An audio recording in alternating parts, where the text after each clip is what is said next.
స్థిరపరచువాడవు, బలపరచువాడవు, పడిపోయిన చోటే నిలబెట్టువాడవు, ఘనపరచువాడవు, హెచ్చించువాడవు, మా పక్షము నిలిచి జయమిచ్చువాడవు.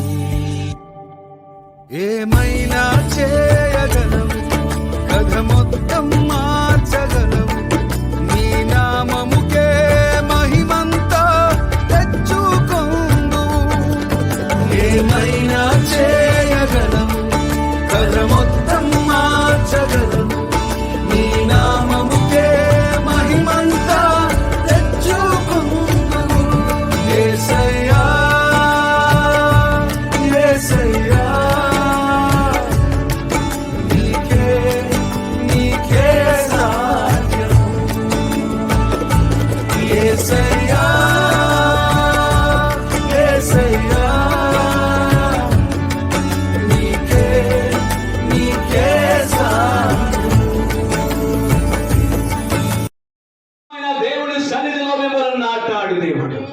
ఉదాహరణగా తల్లి పేరు చెప్పారు, మీ అందరి పేరు తెలియదు ఏమండి. అంటే మిమ్మల్ని కూడా దేవుడు లోకములో ఉన్న మిమ్మలను, అంటే లోకములో ఉంటే బాగుపడతారా, లోకములో ఉంటే పరలోకం వెళ్తారా, లోకములో ఉంటే స్వస్థత ఉందా, లోకములో ఉంటే ప్రియులారా దేవుని చేరుకోగలమా? దేవుని మందిరానికి రాకుండా మన బాధలు తీరుతాయా? ప్రభువునికి మొక్కకుండా, ప్రభువుని మన నోటు ద్వారా పెదవుల ద్వారా పలకకుండా, మన మోకాలు మోకరించకుండా ప్రభువుని మనం చేరుకోగలమంటే చేరుకోలేం. దాని అర్థం ఏమిటంటే లోకములో ఉన్నంత సేపు నువ్వు దేవునికి శత్రువే, నువ్వు దేవునికి దూరమే.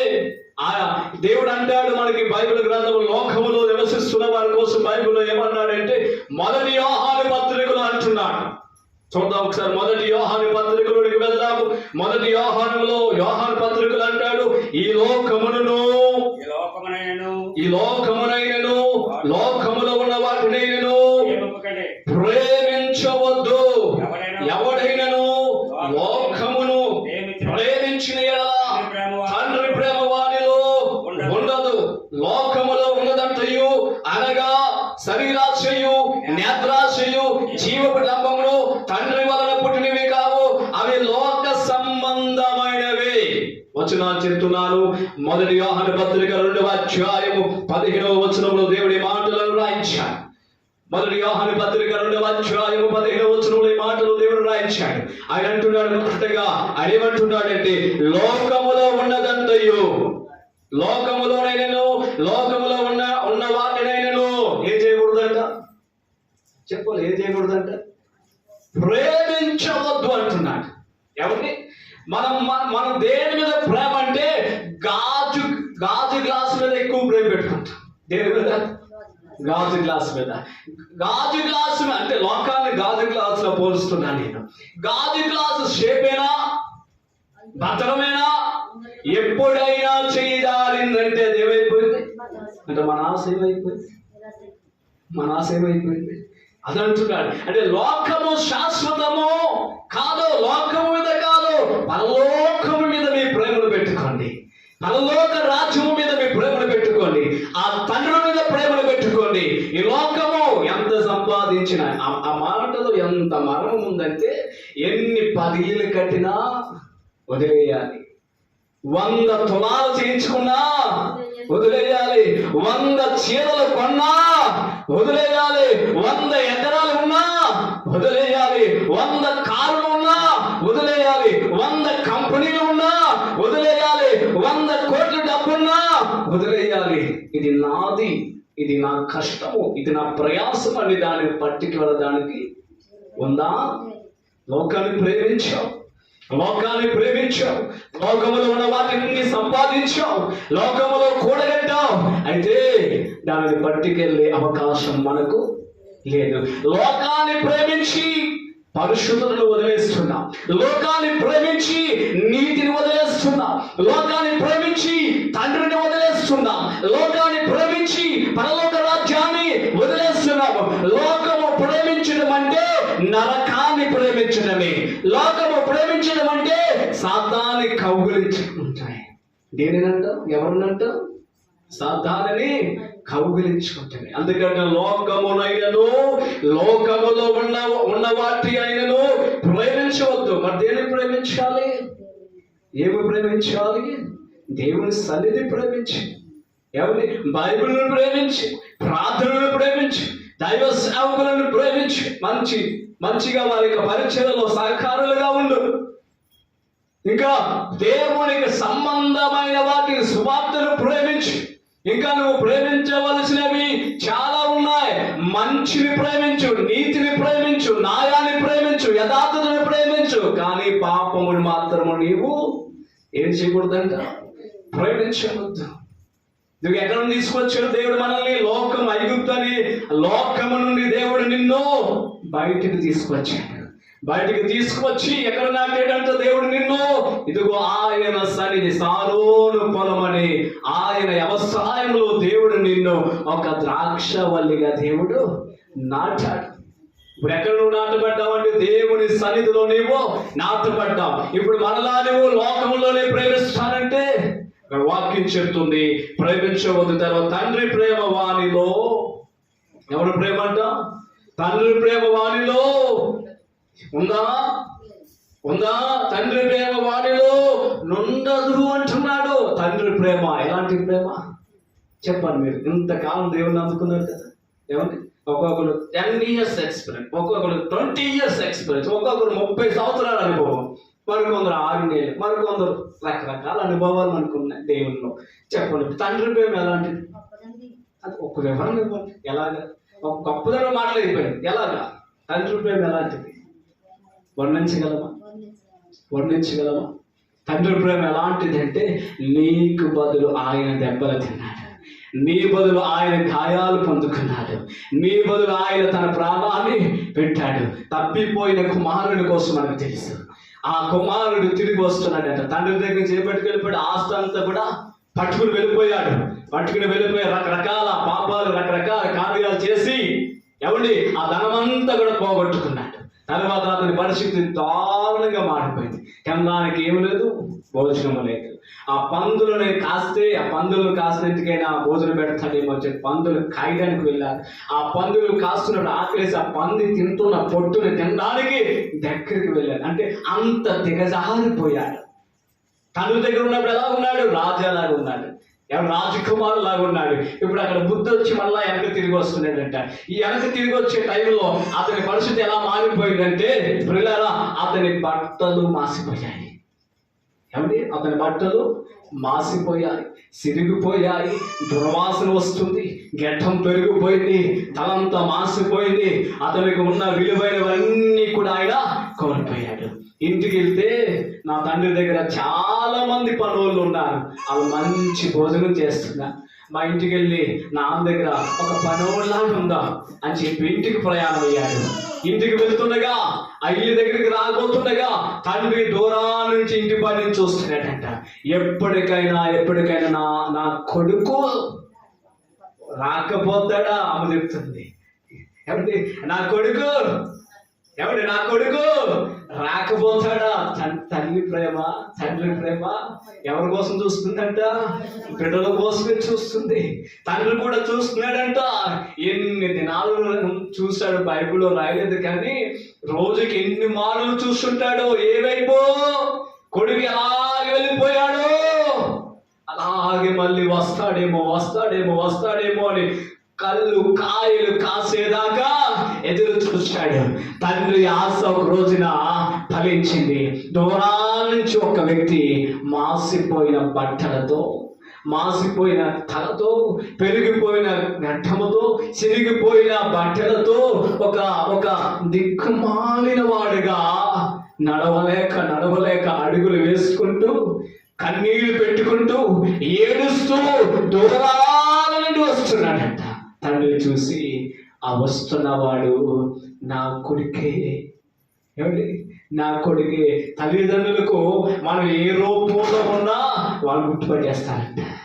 మనం ఏ రూపంలో ఉన్నా బహుశా ఆ ఊళ్ళో ఉన్నవారు ఎవరు ఆ ఊళ్ళోకి వచ్చినప్పుడు ఎవరైనా చూసి పలకరించవచ్చు కదా, కానీ ఎవరు గుర్తుపట్టలేదంట, ఎవరు మాట్లాడలేదంట, ఎవరు పట్టించుకోలేదంట. ఎవరో పిచ్చివాడు వచ్చాడు మన ఊళ్ళో అనుకున్నాడు, కానీ ఇతను ఫలానా వ్యక్తి కుమారుడని ఎవరు కూడా గుర్తించలేదు. దూరాన్ని నుంచి చూసిన తండ్రి అక్కడే ఆడే వస్తాడని ఆగలేదు, గబగబా ఇంటి నుండి కిందకు దిగి ఆ కొడుకు కోసం ఏం చేశాడంటే తండ్రి పరిగెట్టుకుని వెళ్ళాడంట. తండ్రికి అవసరమా? ఎవరికి తండ్రికి అవసరం? పోతే పోయాడు అని వదిలేశాడు తండ్రి, వదలలేదు. ఆ కొడుకు కోసం పరిగెట్టుకుంటూ వెళ్తున్నాడంట. పరిగెట్టుకుని వెళ్ళిన తర్వాత ఆ కుమారుని కౌగిలించుకుని మెడ మీద ముద్దు పెట్టుకున్నాడంట. అంత వాసన వస్తున్నా, అంత మార్చిపోయినా, బట్టలు సిరిగిపోయినా తండ్రికి అతని స్థితి అడ్డు రాలేదు, తండ్రికి అతని దుర్వాసన అడ్డు రాలేదు. నీ దేవుని ప్రేమకు నీకు ఏది కూడా అడ్డు లేదు. అందుకే పౌలు గారు అంటారు, క్రీస్తు ప్రేమ నుండి నన్ను వెడమాపు చేసినది, విడదీసేది ఏంటి? అది మరణమైనను, బాధైనను, వ్యాధులను ఏది కూడా నన్ను క్రీస్తు ప్రేమ నుండి నన్ను వేరు చేయలేడు అని పౌలు గారు రాయటం జరిగింది.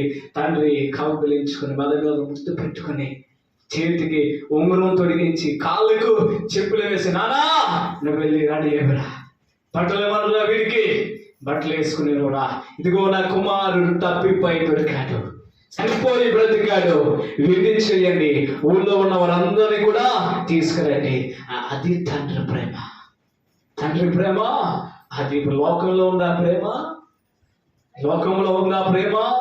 సొంత కుటుంబంలోనే అసూయలు, సొంత కుటుంబంలోనే ఆ స్వార్థాలు, సొంత కుటుంబంలోనే తగాదాలు, సొంత కుటుంబంలోనే ఇద్దరు మధ్య పడటం లేదు. ఉందా కుటుంబంలో తండ్రి ప్రేమ? అందుకే వాక్యం చెప్తున్న లోకములో ఏమి లేదంట, తండ్రి ప్రేమ లోకములో లేదు. మరి ఎక్కడుంది? ఇదిగో ఆయనను నమ్ముకున్న నీలో పెట్టాడు దేవుడు. ఈ లోకములో లేదు తండ్రి ప్రేమ. దేవుడిని ఎందుకు పిలిచాడో తెలుసా? ఈ లోకానికి తండ్రి ప్రేమను నువ్వు చూపించాలి. ఈ లోకానికి నువ్వు ఎవరు ప్రేమ చూపించాలంట? తండ్రి ప్రేమను నీవు ఈ లోకానికి చూపించాలి. నీకు పొరుగు వారికి తండ్రి ప్రేమను చూపించాలి. ఈ లోకములో నీవున్న స్థలములో, నీ కుటుంబంలోనే ఆ తండ్రి ప్రేమ చూపించాలి. ఒక మాట చెప్తాను తండ్రి ప్రేమలో, ఇంకొక మాట. తండ్రి ప్రేమలో అంటాడు, ఎవడైనా నీకు హాని చేస్తే వాడిని నీవు క్షమించు అన్నాడు. ఎవరు క్షమించాలంట? నీకు ఎవరైనా హాని చేస్తే, నీకు ఎవరైనా బాధ కలిగిస్తే, నేను ఎవరైనా గాయపరిస్తే, ఎవరైనా నేను అవమానపరిస్తే, ఎవరైనా నీకు నష్టం చేస్తే నువ్వేం చేయాలంటే క్షమించు. ఎందుకంటే నేను నిన్ను క్షమించిన ప్రకారం నీవు నీ సహోదరుని నీవేం చేయాలి? క్షమించాలి. దేవుడు మనం క్షమించాడా లేదా? క్షమించాడా? మన పాపాలు, మన తప్పులు, మన అపరాధాలు మనం దేవుడు ఎలాగైతే క్షమించాడో అలా కూడా ఇతరుల యొక్క పాపములను, తప్పిదములను మనం ఏం చేయాలంట? క్షమించమని కోరుచున్నాడు. దేవునికి స్తోత్రం కలుగును గాక.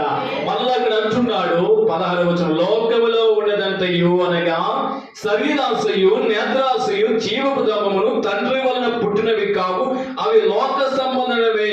లోకము దాని ఆశయు గతించిపోవుని గాని దేవుని చిత్తము జరిగించేవాడు నిరంతరము, చెప్పాలి, నిరంతరము నిలుచును. లోకములో ఎంత ప్రయాసపడినా, వినాలి మాట, వినాలి, జాగ్రత్తగా వినాలి. లోకములో నువ్వెంత ధనము కూడగట్టినా, మేడ మీద మేడలు కట్టినా, సారీ బైబిల్ చెప్తున్న మాట చెప్తున్నాను, కట్టుకుంటున్న తప్పులేదు, కానీ ఆ కట్టుకోవటంలో సంపాదనలో పడి దేవుణ్ణి మర్చిపోతే, మందిరాన్ని వదిలేస్తే, సంపాదనలో పడి సంఘానికి దూరం అయిపోతే దేవుడు చెప్తున్నాడు అది నికరము కాదు, ఇది నికరం అంటున్నాడు దేవుడు. ఏది నికరం అంట? ఏది శాశ్వతం అంట? ఆయన కన్యర చేస్తే నువ్వు ఆగగలవా? నువ్వు వెళ్తున్నావు, వ్యాపారానికి వెళ్తున్నావు, పనికి వెళ్తున్నావు, నువ్వు ఆ పని చేయగలుగుతున్నావు అంటే ఆ ఆయుష్ ఎవరు ఇచ్చారు నీకు? ఆ కృప ఎవరిచ్చాడు నీకు? ఆ బలం ఎవరిచ్చారు? ఇప్పుడు ఇప్పుడున్న కాలం ఎలా ఉందో తెలుసా? ఎలా ఉందండి? కరోనా తర్వాత ఎలా మారిపోయింది? చేస్తున్న వ్యక్తి ఒక్కసారిగా కూలబడిపోతున్నాడు. పెళ్ళిళ్ళలో మనం చూస్తున్నాం, మన దాకా చూస్తాము. పెళ్ళిళ్ళలో డ్యాన్స్ వేసి అప్పుడు దాకా ఏ అనారోగ్యం లేదు, హ్యాపీగా హెల్తీగా ఉన్నాడు, డ్యాన్స్ వేస్తున్నాడు, అంటే పని చేస్తున్నారు. ఒక్కసారిగా ఏమైపోతున్నారు? వాళ్ళు కూలబడుతున్నారు. ఏమైందంటే హార్ట్ అటాక్. ఏమంటే మరణం ఎంత స్పీడ్గా వచ్చేసి అన్నీ బాగున్నాయి అనుకున్నాడు. ఏమంటే అన్ని టైం ఇచ్చిందా?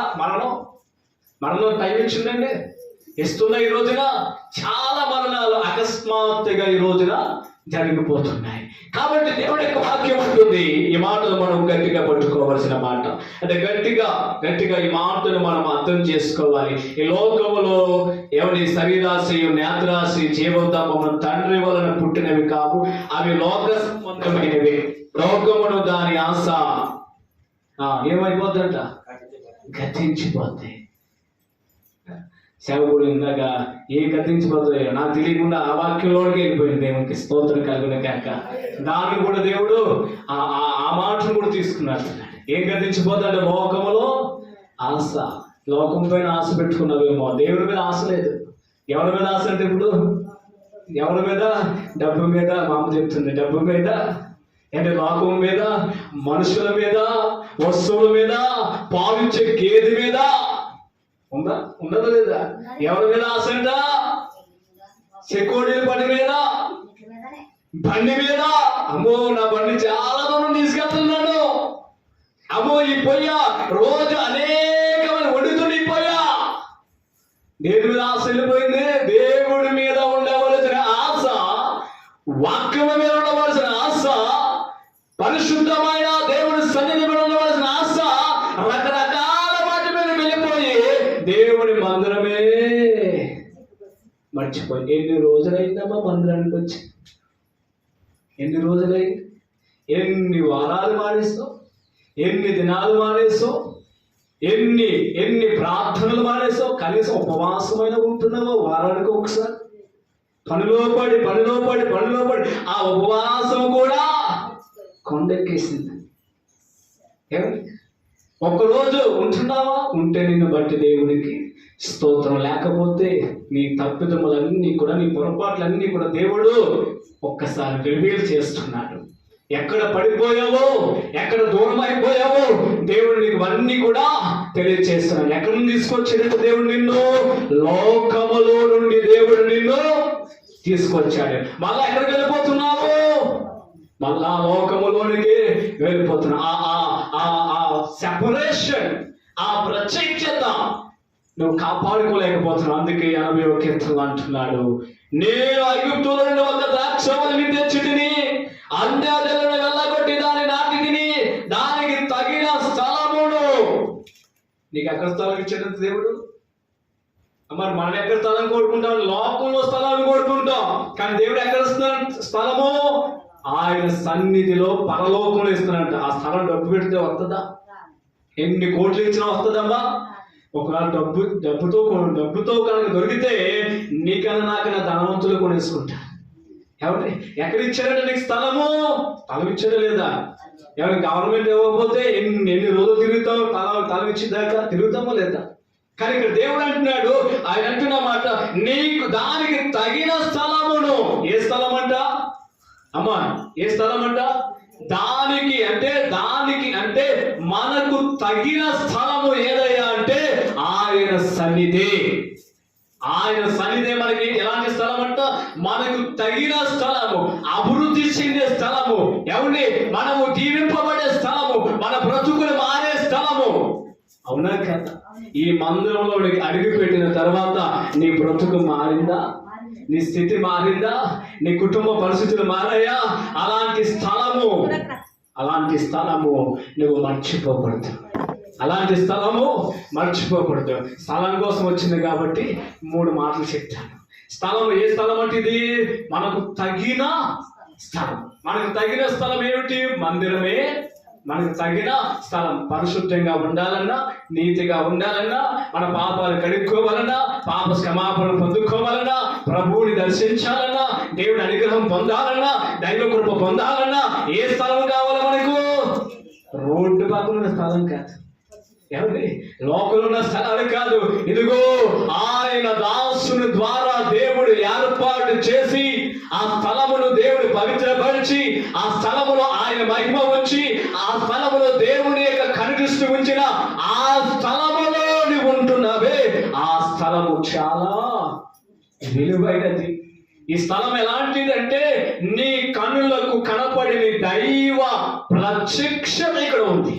నీ కన్నులు చూడలేని ఆ దేవుని మహిమ ఎక్కడ ఉందంట? నీ ఇంట్లో ఉందా ఆ మహిమ? దేవుని మహిమ నీ ఇంట్లో ఉందా? మన ఇంట్లో ఉందా మహిమ? కానీ ఆ దేవుని మహిమ ఎక్కడ ఉన్నట్టు తెలుసా? ఆయన సన్నిధిలో ఆయన మహిమతో నింపి ఉన్నానంటున్నాడు. యెషయా గ్రంథము 6వ అధ్యాయం చదువుదాం చూడండి. యెషయా గ్రంథము 6వ అధ్యాయము 2వ వచనం నుండి చదువుదాం. యెషయా గ్రంథము ఆయనకు పైగా శరాపులు నిలిచి ఉండుడి, ఒక్కొక్కరికి ఆనేసి రెక్కలు ఉండేవి, ప్రతివాడును. మొదటి వచనము 2వ లైన్ నుంచి చూస్తే, నేను చూచితిని ఆయన చొక్కా అంచులు దేవాలయమును నిండుకొనెను. దేవునికి స్తోత్రం. ఈ స్థలములో ఏమున్నాయంట? యెషయా ప్రవక్త గారు దర్శనం చూస్తున్నారు. ఇదిగో ఆకాశమందు నేను దర్శనం చూస్తున్నాను, అత్యున్నతమైన సింహాసనం. ఏ సింహాసనం అంటే? అత్యున్నతమైన సింహాసనమునందు ఆసీనుడై ఉండగా ప్రభు ఆసీనుడై ఉండగా నేను చూశాను. ఆయన చూస్తున్నాడంట, మహా అద్భుతమైన సింహాసనం మీద దేవుడు ఆసీనుడై ఉండగా చూస్తాడంట.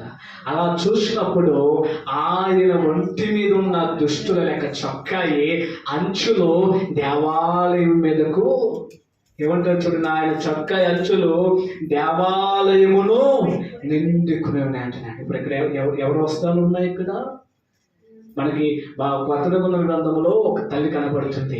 ఆ తల్లి 18 సంవత్సరాలు 11 సంవత్సరాల నుంచి రక్తస్రావణం అనే ఒక బలహీనత కలిగి ఆమె చాలా బాధపడుతుంది. ఎక్కడెక్కడికో తిరిగింది, ఆ అవస్థలని పడింది.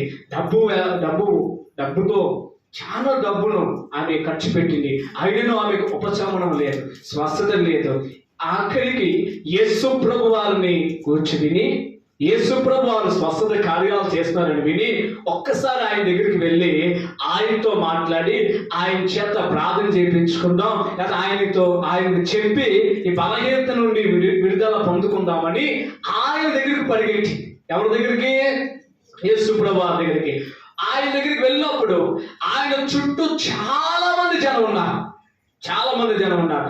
మగవాళ్ళు అయితే స్వరాయించి ముందుకు వెళ్ళిపోగలరు, కానీ ఆడవాళ్ళు వెళ్ళగలరా? ఎవరు? మగవాళ్ళు అనుకో కొండలు ఎక్కేస్తారు, చెట్లు ఎక్కేస్తారు, పొట్లు ఎక్కేస్తారు, అవసరం దూకేనే వెళ్ళిపోతారు. మరి ఆడవాళ్ళు వెళ్ళగలరా? అంతమంది మగవాళ్ళని దాటుకుని వెళ్ళాలంటే అంత అవకాశం ఆడవాళ్ళకి ఉండదు. కాబట్టి ఈయనకు కూడా ఏమి లేదంట, అవకాశము లేదు. ఆయనను పిలిచినా ఆయనకు వినబడే పరిస్థితి లేదు. చివరికి ఆమెకు ఒక ఆలోచన వచ్చింది. సర్లే, ఆయన వినకపోతేనే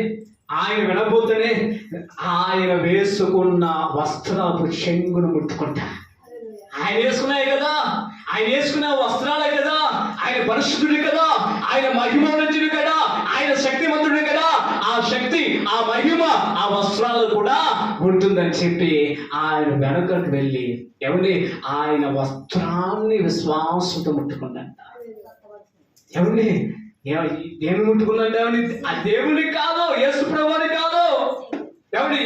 ఆయన వేసుకున్న అంగీ యొక్క వస్త్రాన్ని ఆమె ముట్టుకోగానే దేవుని మహిమ ఆయనలో నుండి బయలు వెళ్ళి ఆమెను తాకగా ఆమెలో ఉన్న బలహీనత అంతా కూడా వెంటనే స్వస్థత వచ్చేసిందట.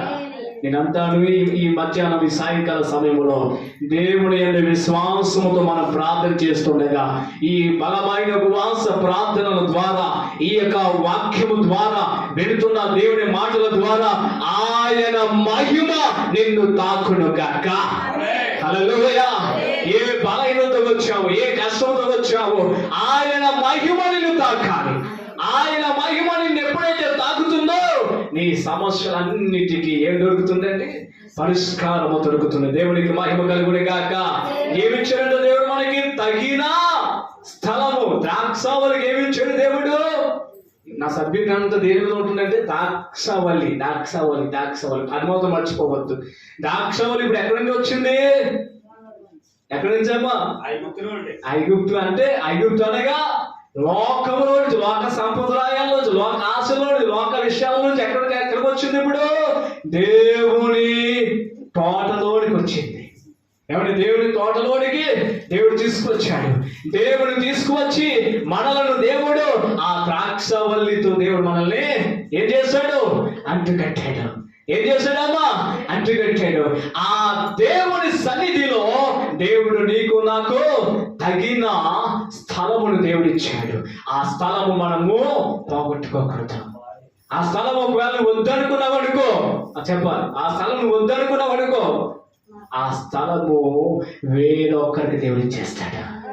నీ స్థలము నీకు ఉండాలా, వేరొకరికి ఇచ్చేయాలా?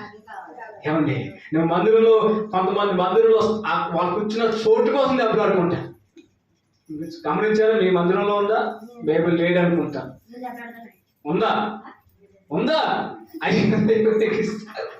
అది ఎక్కడ ఉందా సమస్య. అయితే మీరు కూర్చున్న చోటులో ఎవ్వరు లైవ్ వెళ్తుంది. నేను కూర్చున్న చోట్లో ఎవరు అంటే వాళ్ళు తప్పు నేను అంటలేదు, కానీ ఆ స్థలము వారు ప్రేమిస్తున్నారు. ఎవరిని? ఆ స్థలాన్ని వాళ్ళు ఏం చేస్తున్నారు? ప్రేమిస్తున్నారు. నేను ముందే కూర్చోవాలి, ఈ కుర్చీ నాదే. మందులో కొంతమంది ఉంటారు, సామాన్లు నేనే కడగాలి అంటారా? ఎవరైనా కడిగితే ఊరుకోమన్నా అంటారా? ఎవరన్నా అంటారా? ఎవరు కడిగితేనే పని అయిపోతూనే కావాలనుకుంటారు. ఇప్పుడు ఎవరు కూర్చుంటేనే ఎవరైనా కూర్చుంటానికి అంటారా? అన్నారు. అంటే నేను చెప్పే మాట ఏంటంటే, నీ స్థలము దేవుడు నీకు ఒక స్థలం ఇచ్చాడు. దేవుడి మందిరంలో నీకు ఒక స్థలం ఇచ్చాడు దేవుడు. ఈ స్థలములో నువ్వు బాగుపడటానికి, నువ్వు రక్షణ పొందుకోవడానికి, ఇదిగో దాసుని మీ సేవకుని నిలబెట్టి దేవుడు వాక్యమును ప్రకటిస్తుండగా ఆ వాక్యము ద్వారా దేవుడు నిన్ను బలపరచడానికి నీకు ఒక స్థలాన్ని దేవుడు ఇచ్చాడు. ఒకవేళ ఈ స్థలాన్ని నువ్వు అశ్రద్ధ చేసావనుకోండి, ఒకవేళ ఈ స్థలాన్ని మనము నెగ్లెక్ట్ చేసామని, కానీ ఈ స్థలము దేవుడు వేరొకరికి ఇచ్చేస్తాడు. నువ్వు మందిరానికి 10 రోజులు రాలేదు అనుకోను, లేదా 2 వారాలు రాలేదు అనుకోను, నీ స్థలంలో ఎవరో ఒకరు వచ్చి కూర్చుంటారు. ఖచ్చితంగా అది నువ్వు వస్తే నీ స్థలం నీకు ఉంటుంది. ఒకవేళ రాని వాళ్ళకి ఇంకొకరికి కూర్చుంటారు.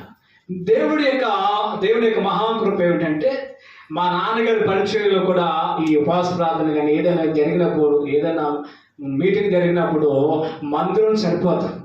మందిరం ఇరుగ్గనైపోద్ది. తర్వాత మా అన్నయ్య, మా సోదరుడి యొక్క మందిరం కూడా ఎలా ఉండేది? ఇప్పుడంటే విశాలంగా ఉంది, కానీ కొన్ని పరిస్థితులు అనుకూలించక ఈ మందిరం ఎలా ఉండేది? దెబ్బలాడుకుంటారు. కొంచెం ముందుకు జరగండి అంటారా? కొంచెం చోటు ఇవ్వండి అంటారు. అంటే మందిరం ఏమవ్వాలి? ఇప్పుడు వల పొడుగుగా ఉందనుకోండి, ఎక్కువ చేపలు ఉన్నాయనుకోండి, ఎంత ఆనందం. లేదు అక్కడక్కడ చేప పడింది అనుకోండి, ఆ వల చాలా తేలిగ్గా వస్తుంది. ఏమన్నా సంతోషం అప్పుడు కాదు, కానీ వల నిండా చేపలు ఉన్నప్పుడు ఏమండి ఎంత ఆనందం, ఎంత సంతోషం. మన మందిరము కూడా దేవుడు అలాగున నింపుతూ ఉన్నాడు. ఈ మందిరం సరిపోతుందా? మీరు అందరు గట్టిగా ఒక రోజు రండి. రేపు ఉంటావా? దేవునికి స్తోత్ర. రేపు ఉంటారు కాబట్టి సరిపోతుంది. కాబట్టి దేవుడు ఒక నూతనమైన మందిరము, దేవుడు పెద్ద మందిరం ఈ సంఘానికి దేవుడు ఇచ్చిన దాకా ఆయన ఇస్తాడు. మన సహకారం కూడా ఇవ్వాలి. మీరు ప్రార్థన చేయట్లేదేమో, అందుకే ఆలస్యం అవుతుంది. చేస్తున్నారా లేదా? గట్టిగా చెప్పండి. చేస్తున్నారా? ప్రార్థన చేయాలి. దేవుని కొరకు మీరు చిన్నగా ఊరుకుంటారా? పాస్టర్ గారికి 1,00,000 సార్లు చెప్తారు చెప్పరా? పాస్టర్ గారు ఇల్లు కట్టుకోవాలి, పాస్టర్ గారు ఇల్లు కట్టుకోవాలి. ఎక్కడ కనబడినా ఏ టాపిక్ వస్తుంది? రోడ్డు మీద కనబడినా, మందిరంలో కనబడినా, ఫంక్షన్లో కనబడినా అదే టాపిక్. మరి మందిరం చిన్నగా ఉంది.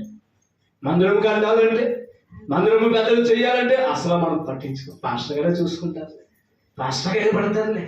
ఏమని కాదు ఈ మందిరము మనందరిది. ఈ మందిరము మనందరం ఎందుకు మనందరికీ తెలుసా? ఈ మందిరంలో దేవుడు నీకంటూ ఒక స్థలమును దేవుడు ఇచ్చాడు. దేవుడికి స్తోత్రం. హల్లెలూయా, హల్లెలూయా. ద్రాక్షరసం ఇచ్చినప్పుడు పాస్టర్ ఒకే గ్లాస్ తో అందరికి ఇస్తారా, లేకపోతే అందరికి ఎంతమందికి అన్ని గ్లాసులు తెస్తారా? మీ మాస్టర్ ప్లేట్లో కూడా కొనేస్తారు మందిరం ఆవిడ.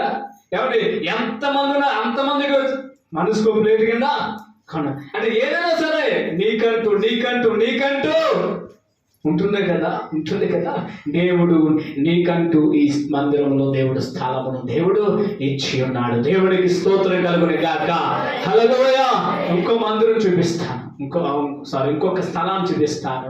మనకి ఆదికాండంలో మేబీ 18-26 ఆదికాండంలో యాకోబు గారు నిద్రపోతున్నప్పుడు 18వ అధ్యాయం అనుకుంటా, చూడండి. 18వ అధ్యాయంలో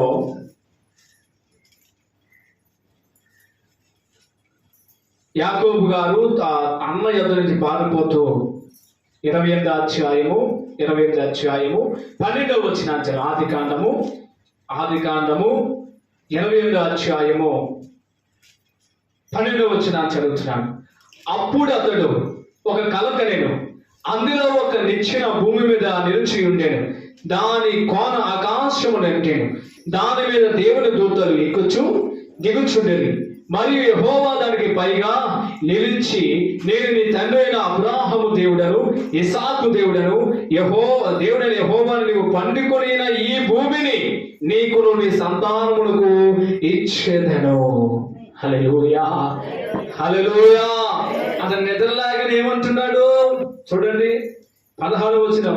యాకోబు నిద్రలేచి నిశ్చయముగా యెహోవా ఈ స్థలముందున్నాడు, ఇది నాకు తెలియకపోయినని భయపడి, ఈ స్థలము ఎంతో భయంకరము, ఇది దేవుడి మందిరమే గాని చెప్పాలి మరొకటి కాదు, పరలోకపు గవిని ఇదే అనుకున్నాను. దేవునికి స్తోత్రం. మన అందరికి తెలిసింది కదా, అందరిని మోసం చేశాడు. అందరికి రావాల్సిన యాసావుకు రావాల్సిన ఆశీర్వాదాలన్నీ కూడా ఎవరు పట్టుకుపోయారు, ఎవరు తీసేసుకున్నారు? యాకోబు తమ్ముడైనా తీసుకున్నాడు లేదా? ఎలా తీసుకున్నాడు? మాసం చిక్కుడుకాయ కూడా, ఇంకా చెప్పాలి జాస్వత్ వర్క్ అన్ని మొత్తం అన్ని తీసుకున్నాడు. ఈ ఇసాక్ గారు అన్నారు, బాబు నేను పెద్దోడు అయిపోయాను. ఏమైపోయాడంట? పెద్దోడు అయిపోయాడు. ఎప్పుడు ఈ ప్రాణం పోద్దో తెలియదు. ఈ ప్రాణము పోకమునుపో నేను మనసారా నిన్ను దీవిస్తాను. అలా నిన్ను దీవించాలంటే, నా మనస్ఫూర్తిగా నిన్ను దీవించాలంటే బాబుకు పంచి నువ్వు ఏటకెళ్ళి ఒక మంచి జంతువును తీసుకొచ్చి మంచి భోజనం వండి నా దగ్గరికి రా. నేను భోజనం చేసిన తర్వాత నేను మనసారా నిన్ను దీవిస్తానని చెప్పి ఈ మాటలు ఎవరున్నారు? పక్కన ఉన్న భార్య రెబెక్కమ్మ విని చిన్న కొడుకుని పిలిచిందంట. ఎవరు చిన్న కొడుకు? పేరు యాకోబుని పిలిచి కుమారుడా, మీ నాన్న పెద్దోడిని దీవించేస్తున్నాడు, అలా జరగకూడదు, నీ తండ్రి దీవెనంతా నీ మీదకి రావాలి, త్వరగా వెళ్ళి ఒక గొర్రెను పట్టరా. అమ్మా భయం వేసింది. ఎవరికి? చిన్న అబ్బాయికి భయం వేసింది. ఏంటి భయం? అమ్మా అన్నయ్య రోమాలు కలిగిన వాడు, నేనేమో నొన్నని వాడను, నాన్న తడిమి చూస్తే నేను దొరికిపోతాను. ఆశీర్వాద మాట దేవుడు అడుగు, శాపం తెచ్చుకుంటాను కదా అమ్మా అంటే, ఒరే నువ్వు వెళ్ళు, నేను చెప్పించే, ఒకవేళ శాపమే వస్తే అది నా మీదకి వస్తుంది, నువ్వు వెళ్ళాను. త్వరగా వెళ్ళి మేక పెట్టుకొచ్చేసాను. అమ్మ చక్కగా తన భర్తకి ఎలా ఉడితే ఇష్టపడతాడో అన్ని భార్యకు అన్నీ తెలుసు. ఎప్పుడు అడగాలో, చీర కొనాలని ఎప్పుడు అడగాలో, ఏమైనా నగలు కొనాలని ఎప్పుడు అడగాలో, బయటికి తీసుకెళ్ళాలని ఎప్పుడు అడగాలో అన్ని ఎవరు తెలుసంట. భార్య కోపం ఉన్నప్పుడు అడుగుతారా? ఇప్పుడు భార్య ఈ రెబెక్కమ్మ గారు కూడా చక్కగా ఉండి ఇంటికి పట్టుకుని వెళ్ళి బాబా అంటే పట్టుకుని వెళ్ళినప్పుడు ఆ మేక యొక్క తోలుతో ఎంచుకలతో ఇతనంతా కూడా కవర్ చేసేసింది, కప్పేసింది. ఇప్పుడు తండ్రి నానా అన్నాడు తండ్రి దగ్గరికి వెళ్ళి, బాబు ఎంత తొందరగా దొరికేసిందా నీకంటే, నీ దేవుడైన యెహోవాయే నాకు శీఘ్రముగా దొరికేటట్టుగా చేశాడు. పంపిస్తాడు తండ్రి. బాబు నువ్వు యాకోబు కాదు, ఎందుకంటే నీ స్వరం చూస్తే యాకోబులాగా ఉంది, దగ్గరికి రా నేను తల్లిని చూస్తానని కౌగిలించడం దగ్గరికి వెళ్ళినప్పుడు కౌగిలించుకున్నప్పుడు తల్లిని చూశాడంట. యాసవా కాదా? తండ్రికి అప్పుడు ఈ పెద్ద వయసు అవుతుంది, వాళ్ళ కన్ను దృష్టి తగ్గిపోయింది. చూస్తే యాకోబు అనుకుని భోజనం చేసిన తర్వాత మనసారా దీవించాడు. ఇప్పుడు యాసావు వచ్చి నానా అన్నాడంటే, బాబు నువ్వు ఇందాక వచ్చిన యాసావు కదా? కాదు నానంటే, అది నీ తమ్ముడి ఆశీర్వాదాలన్నీ బతికెళ్ళిపోయాను, కానీ ఎక్కడ నా తమ్ముడు చంపేస్తానని చెప్పి కత్తి తీసుకుని ఎవరిని ఆయుధం తీసుకుని పరిగెడుతున్నాడు. అప్పుడు అమ్మ అంది, బాబు ఒక్కరోజు మీద దెబ్బలాడుకుని చనిపోతాం, ఎందుకు నువ్వు నా అన్న ఇంటికి లాభాన్ ఇంటికి వెళ్ళిపోవాలి. అక్కడి నుంచి ప్రయాణమే వెళ్ళిపోతున్నాడు. చీకటి పడిపోయింది. అలా చీకటి పడిపోగానే అతడు ఆ చీకటి పడిపోగానే ఒక చోట చేరి పొద్దు గూగినందున అక్కడ రాత్రి నిలిచిపోయి ఆ చోటి రాళ్ళలో ఒకటి తీసుకుని తనకు తలగడగా చేసుకుని అక్కడ పండుకుని పోయాడంట. నడిచాడు. ఇంకా చీకటి వచ్చేసింది. ఇంక నడవలేక అక్కడే ఒక రాయిని తలగడగా తీసుకుని పడుకుంటే అతను పడుకున్న స్థలములోనే దేవుడు అతనికి ఒక దర్శనాన్ని ఇచ్చాడంట. ఏ దర్శనమో అక్కడ అంటే, అతను పడుకున్న స్థలములో దేవదూతలు ఆకాశం నుండి భూమికి ఒక పెద్ద నుచ్చి వేసినాయి అంట. ఆ నుచ్చిని వేసి దేవదూతలు ఆకాశం నుండి కిందకి దిగుచున్నారంట, మళ్ళా కింద నుండి పైకి ఎక్కుచున్నారంట. ఈ దర్శనము చూసిన తర్వాత ఆ దేవుడు అతనితో మాట్లాడుచున్నాడు, పరిచయం చేసుకుంటున్నాడు. దేవుడు, బాబు యాకోబు, నేను నీ పితరుల దేవుడను, అబ్రాహాము దేవుడను, ఇస్సాకు దేవుడనని ఆయన తను పరిచయం చేసుకున్నాడు. అప్పుడు నిద్ర లేచి పొద్దున్నే భయపడుతున్నాడంట. ఎందుకు భయపడి తెలుసా? ఈ స్థలము నిశ్చయముగా, ఈ స్థలము మరొకటి కాదు. ఈ స్థలము ఏమంటున్నా చూడండి, 16వ వచనములో, ఈ స్థలము ఎంతో భయంకరము, ఇది దేవుని, చెప్పాలి, ఇది దేవుని మందిరమే, స్థలమే. ఏ స్థలం అంటున్నాడు ఆయన? అప్పుడు మందిరం ఉందా? అక్కడ లేదు. ఇక్కడ మందిరం ఉందా? లేదు. కానీ దేవుని మహిమ అక్కడ ఉంది, దేవుని వెలుగు అక్కడ ఉంది. అతడు చూశాడు దేవుని స్వరాన్ని విన్నాడు, దర్శనాన్ని చూశాడు. ఇప్పుడు అంటున్నాడు, ఈ స్థలము దేవుని మందిరమే, మరొకటి కాదు, పరలోకపు కబిడి ఇదే అనుకుని ఏమంటున్నాడు? ఆ స్థలానికి ఏం పేరెట్టాడు? పరలోకపు గమని. రెండో స్థలం చెప్తున్నాడు, పరలోకపు గమని, మందిర స్థలము. ఇక్కడ ఏం చేశాడంటే, ఆయన తెల్లవారినప్పుడు యాకోబు లేచి తన తలగడగా చేసుకున్న రాయిని తీసి దాని స్తంభముగా నిలిపి దాని కోన మీద నూనె పోసాను. మరియు అతడు ఆ స్థలమునకు బేతేలు అని పేరు పెట్టాను. బేతేలు అనగా చెప్పాలి, బేతేలు అనగా అక్కడ ఫుట్నోట్స్ లో ఉంది, దేవుని మందిరము. హల్లెలూయా! ఎవరి స్థలం అంటే? దేవుని స్థలం అనగా దేవుని మందిరం. యోహాను సువార్త 14వ అధ్యాయము, యోహాను సువార్త 14వ అధ్యాయము 2వ వచనం నుండి చదివితే అక్కడ కూడా దేవుడు ఒక మాటను దేవుడు రాయించున్నాడు. ప్రభువారు అంటున్నారు, 14వ అధ్యాయం, యోహాను సువార్త 14వ అధ్యాయం వచనములో, నా తండ్రి ఇంట అనేక నివాసములు గలవు, లేని ఎడల మీతో చెప్పుచున్నా, మీకు స్థలము సిద్ధపరచ వెలుచున్నా. నేను మీకు స్థలము సిద్ధపరచ ఎడల నేనుండు స్థలములో మీరెలా ఉండులాగున మరలా వచ్చిన యొద్ద నుండి మిమ్మలను తీసుకుని పోవటను. వస్తానన్నాడు, రానన్నాడు. వస్తానన్న యేసురాజు రాకమునా, బహుమానం తేకమనా, వస్తానన్నా యేసురాజు రాకమానునా, తెస్తానన్న బహుమానం తెకమానునా. ఆ రాజు వస్తున్నాడు గనులారా. హల్లెలూయా. ఎవడే వస్తానని రానండి ఆయన. ఆయన మళ్ళా వస్తానంటున్నాడు. ఆయన రాబోతున్నాడు. దేనికి వెళ్ళాడంటే ఆయన మీరు ఉండడానికి, మనం ఉండడానికి, పరలోక రాజ్యముల స్థలములను నివాసములను సిద్ధపరచడానికి ఆయన వెళ్ళాడు. ఆ స్థలాలను సిద్ధపరచగా ఆయన మన కొరకు ఈ లోకంలోనికి పోతున్నాడు.